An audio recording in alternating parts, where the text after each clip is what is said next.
I will teach you in the next 5 minutes the 5 top mistakes to avoid so that you can get your loans discharged. Did you hear that 130,000 people got denied for bar defense? However, it's not because they didn't qualify. It's because they made these top 5 mistakes that I'm going to teach you to avoid. What are these mistakes? They're making generic claims. They're not providing sufficient evidence, providing an incomplete application, or simply filling out everything. And then lastly, feel too overwhelmed and just simply never submit the application. So let me now detail what makes a strong application. A strong application is not just quote unquote materially complete, but it also has evidence to provide with the application. So for example, transcripts. Other things that make applications strong is if you have a cost grid, what they said it would cost, if they did not charge you the same, or you ended up paying a separate or different amount from what they said it would cost, that makes an application really strong because then there's numeric evidence, not just a he said, she said claim. There's nothing wrong with a he said, she said claim. We just always need evidence to back it up.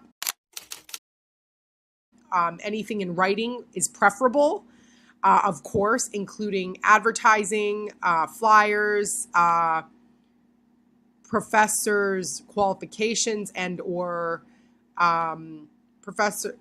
just written documentation and or who you may have interacted with at this college that said something or provided material. Having that person's information is important, even though they as an individual just know won't get in trouble. It's just providing a strong claim for you to get your loans discharged, and it's more the institution than their specific representative. So I want to say that. So it's not like they're going to get in trouble or anything, right? That we know of. I can't promise, of course, but it creates a stronger claim.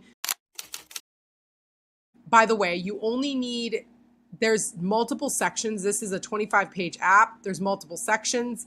You only have to prove through one section. You don't have to, there's 5 sections, like for example, financial, there is recruiting and deceptive practices. There's multiple sections. You don't have to fill out every single section to have a good application. You can just provide strong evidence for 1 or 2 sections, but I would say even just 1 section, and do a really good job providing evidence and detailing that 1 section out can create a very strong application.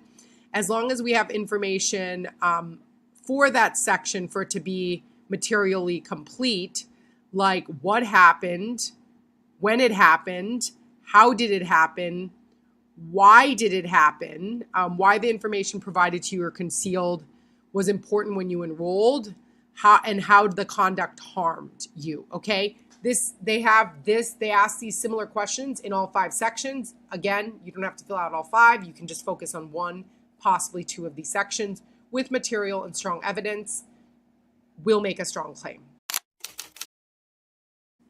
They say here that when reviewing the application, it's whoever's reviewing it has to determine the claims are more likely than not to be true.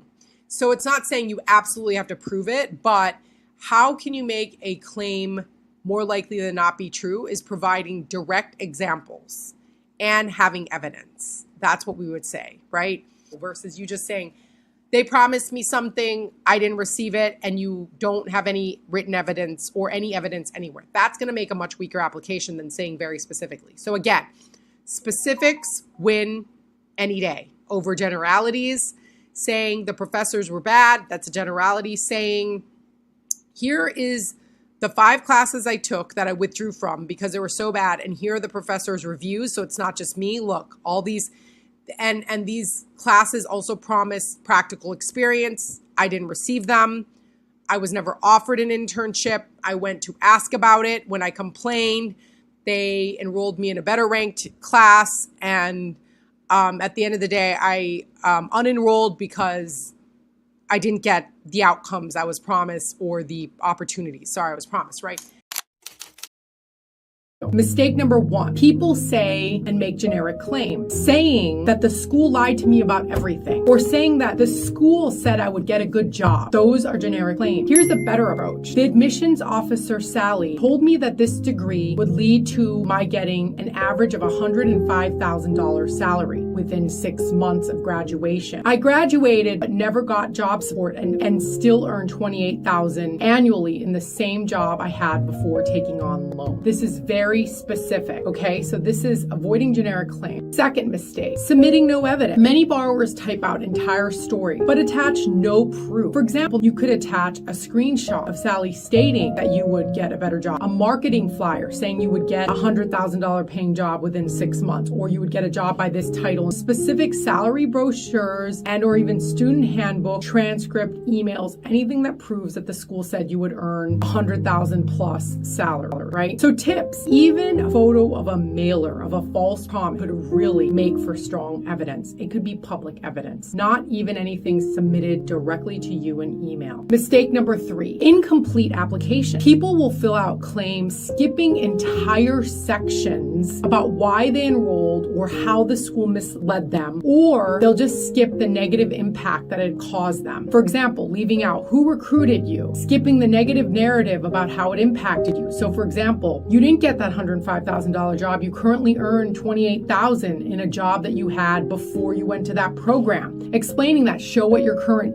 pay is, which you can easily do through a pay stub, right? Failing to explain the outcomes and skipping entire sections of the specific claim you're making is an example of incomplete application. To fix this, you want to complete the section that you are claiming. There are 8 sections total. If you're claiming that you did not have the employment outcomes, you want to complete that full section. Mistake number 4, overloading the application with all 8 claims. There are 8 claims you can make, and we have another video detailing the claims and how to submit an application. I would check that out. The link is in the description or somewhere around this screen. But overloading the application with all 8 claims is unnecessary. The better strategy is pick 1 or 2 categories that you have the strongest chances of proving. Go deep into each section narrative and complete that section. Quality beats quantity any day of the week. Mistake number 5. This is a huge mistake outside of the 130,000, but that we see all the time here at LoanSend, which is analysis paralysis. They just never can make time to submit the application. People tell us, I need to finish it, I'll submit it next week, next month, etc., right? We're here to help. You'll see a link in the description below to be able to schedule a free consult with my team, or to learn, even if you qualify, if you haven't seen the full application yet, we can help you. Please click the link in the description. So if you're thinking about filing for borrower defense, avoid these 5 traps. Be specific, bring evidence, fill out fully the sections that you're making the claim. Don't fill out every claim.